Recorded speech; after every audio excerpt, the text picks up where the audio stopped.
A guerra chegou à porta de Vladimir Putin em uma noite fatídica, 4 de outubro. Naquela ocasião, a Ucrânia marcou um novo feito com seus drones kamikaze de última geração, alcançando alvos a mais de 1.000 quilômetros de distância. O principal alvo? A refinaria de Kirishi, em Saint Petersburg, cidade natal de Putin e a segunda maior e mais avançada refinaria de petróleo da Rússia. Aquelas chamas não apenas consumiram um importante ponto estratégico, mas também a própria imagem de invulnerabilidade que Putin construiu ao longo de 25 anos. Enquanto os drones cruzavam os céus da capital e as tubulações de gás se estendiam por todo o país, a devastação em Kirishi se tornou um símbolo do colapso do mito de um líder inabalável. Putin, que havia levado a guerra às cidades ucranianas a milhares de quilômetros de distância, agora olhava impotente para sua cidade natal ser devorada pelo fogo. E a evidência de como os sistemas de defesa aérea russos, especialmente os S-400, eram ineficazes diante deste novo perigo,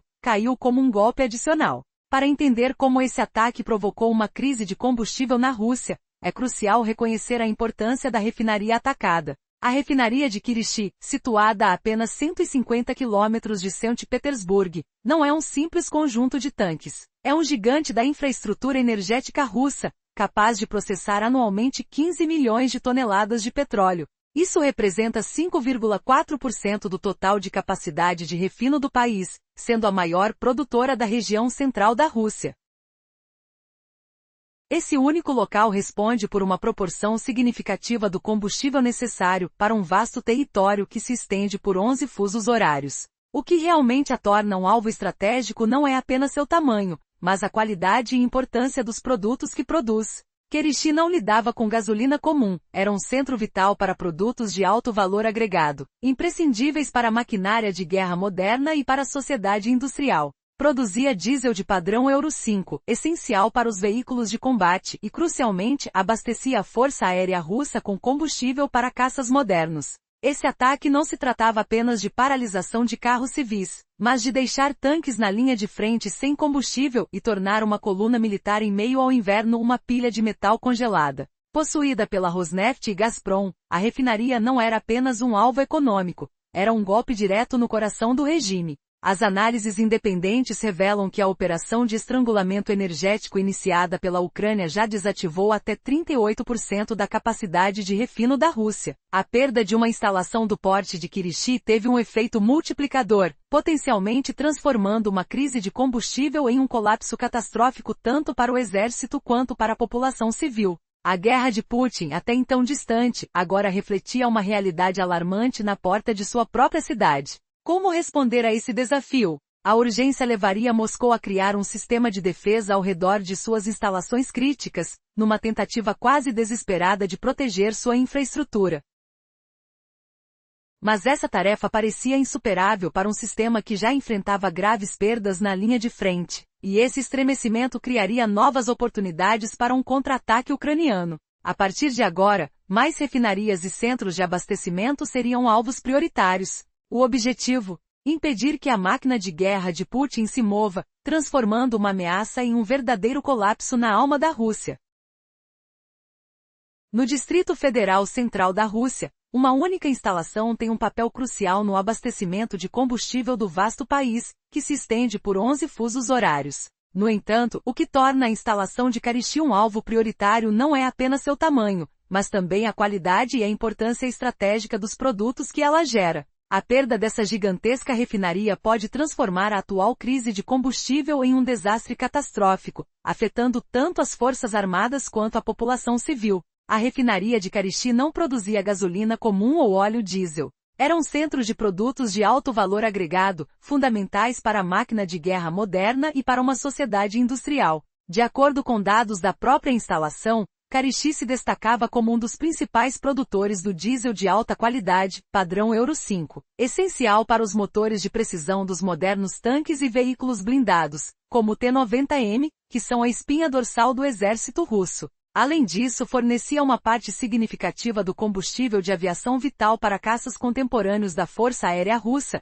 como o Su-34 e o Su-35. Mas o que realmente tornava Kirishi indispensável era sua produção de um diesel formulado especialmente para o inverno, que não congelava nem mesmo em temperaturas de até menos 30 graus. Isso permitia que os caminhões de logística e as unidades blindadas do exército continuassem a operar sob as severas condições do inverno russo. O ataque a Karishi não significava apenas desabastecer veículos civis. Significava também imobilizar um tanque na linha de frente,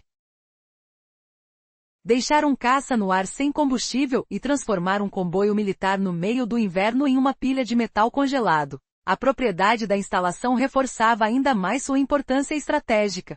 Era controlada em conjunto por Rosneft e Gazprom, ou seja, estava sob o domínio direto do Kremlin e dos oligarcas mais próximos de Putin. Este ataque não foi apenas uma ação contra um alvo econômico, mas um golpe direto no coração do regime. O incêndio em Karishi não foi um incidente isolado, mas o clímax de uma estratégia bem pensada. Análises independentes indicam que esta operação de estrangulamento energético, iniciada pela Ucrânia, já desabilitou cerca de 17% da capacidade total de refino da Rússia, com alguns relatórios sugerindo até 38%. Várias refinarias e terminais de Kirishi a Volgogrado de Sysantwapsi já foram atingidos com suas produções paralisadas e os reparos atrasados. O sistema energético russo se tornou anêmico devido a essa hemorragia constante, perdendo sua capacidade excedente, flexibilidade e resistência a crises. Agora, a pergunta que todos se fazem é: como a Rússia reagirá a essa nova realidade? O inverno se aproxima e, com ele, a necessidade urgente de uma resposta eficaz.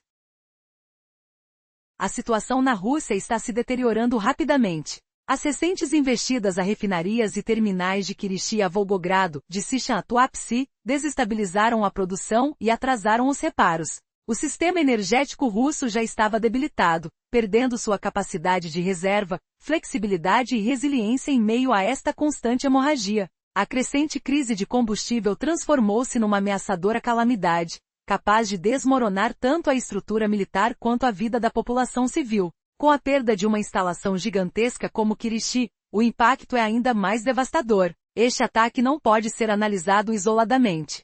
São Petersburgo, a fortaleza econômica dos elites que sustentam o poder de Putin, sentiu a chaga aberta. A realidade da guerra não é mais um espetáculo distante, mas um perigo iminente diante da porta. As chamas que consumiam a cidade eram um claro golpe nas narrativas propagandísticas do Kremlin, revelando que a operação militar especial estava impactando diretamente a vida dos cidadãos. A batalha agora se desenrolava no quintal de Putin, e sua fortaleza estava sob ataque. Diante desse cenário alarmante, o que pode Putin fazer para proteger Moscovo e outras cidades cruciais, especialmente sua terra natal, de um ataque sem precedentes por parte da Ucrânia? A primeira resposta de Moscovo parece ser um movimento frenético para reforçar as defesas aéreas em torno de infraestruturas críticas, tentando evitar que novas investidas ucranianas ataquem áreas energéticas mais profundas no seu território. Contudo, essa é uma tarefa monumental para os sistemas de defesa aérea,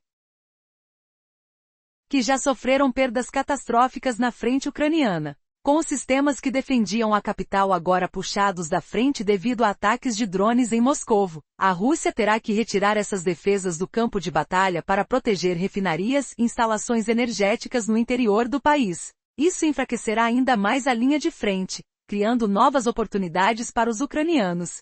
Outros alvos listados na mira ucraniana incluem refinarias que produzem combustível de aviação de alta qualidade e diesel para o inverno, além de depósitos em grandes cidades como Moscovo e São Petersburgo e terminais restantes no Mar Negro. Por fim, a crescente inquietação em relação ao abastecimento de energia e a perda de controle estratégico criam um terreno fértil para que a crise se agrave. Até onde está disposto a ir Putin para reverter essa maré? As próximas semanas determinarão não apenas o futuro das cidades russas, mas também a própria essência da estratégia de Putin. O que acontece quando o império começa a ruir sob o peso de suas próprias falhas?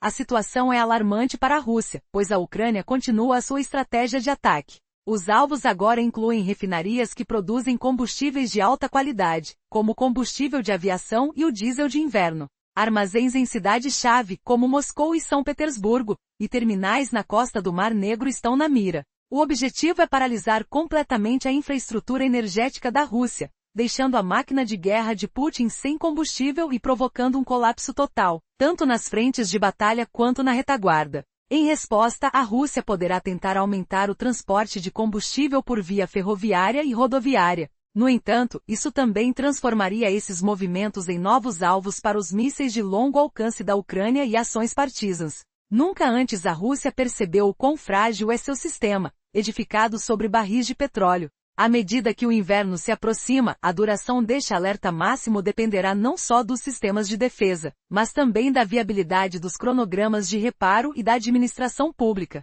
A potência energética precisa desenvolver um plano que evite prejudicar seu próprio capital. Caso contrário, uma paralisia silenciosa pode se instalar antes mesmo do estrondo das armas no campo de batalha. Esse estado de espera, uma angústia incessante de que amanhã tudo mudará, é uma verdadeira prova de fogo para a paciência da população. Os meses de inverno que se avizinham podem ser um divisor de águas para a Rússia. Com o aumento da demanda por combustível, a repercussão dos ataques contra a infraestrutura energética ucraniana se intensificará. O Kremlin,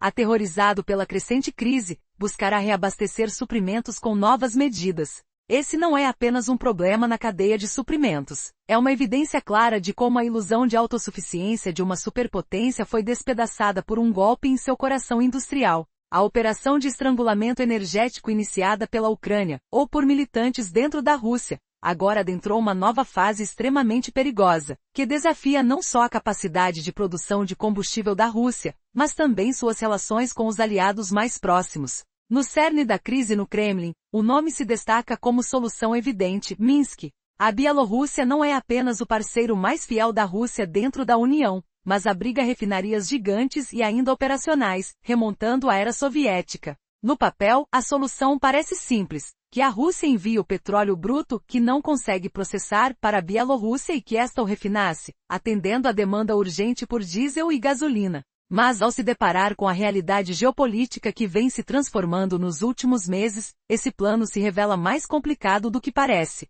O que acontecerá agora que Moscou não é mais o irmão mais forte, mas um poder acuado?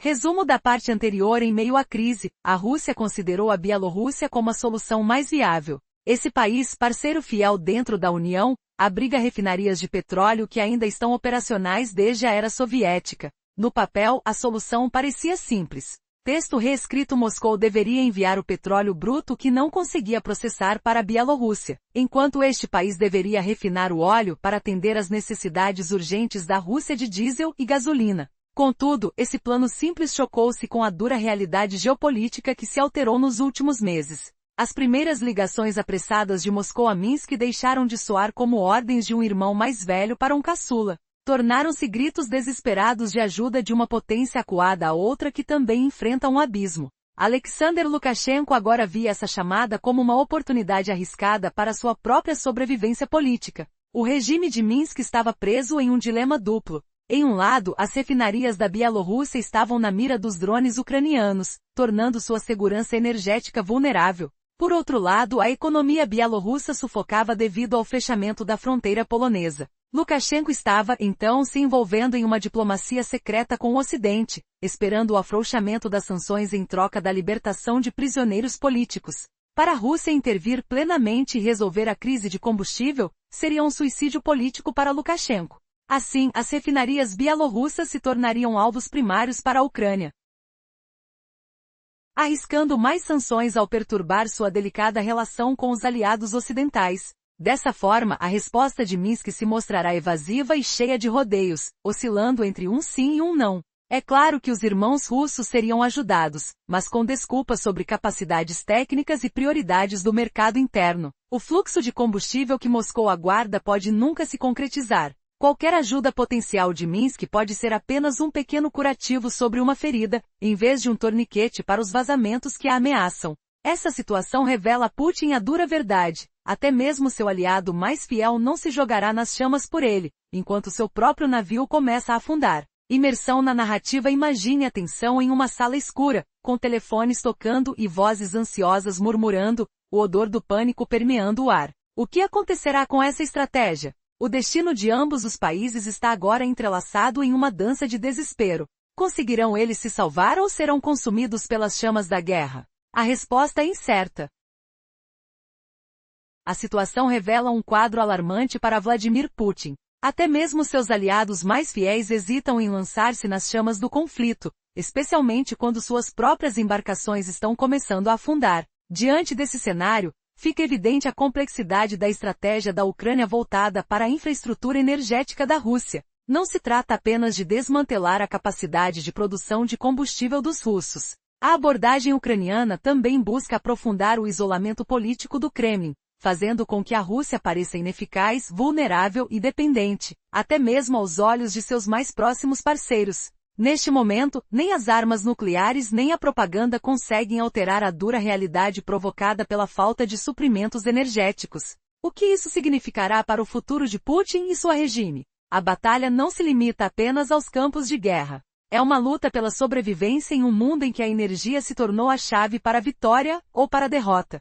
Como o Kremlin reagirá a essa pressão crescente e o que isso pode significar para os seus planos futuros? A incerteza paira no ar, e a resposta a essas perguntas pode ser a diferença entre a vitória e a ruína.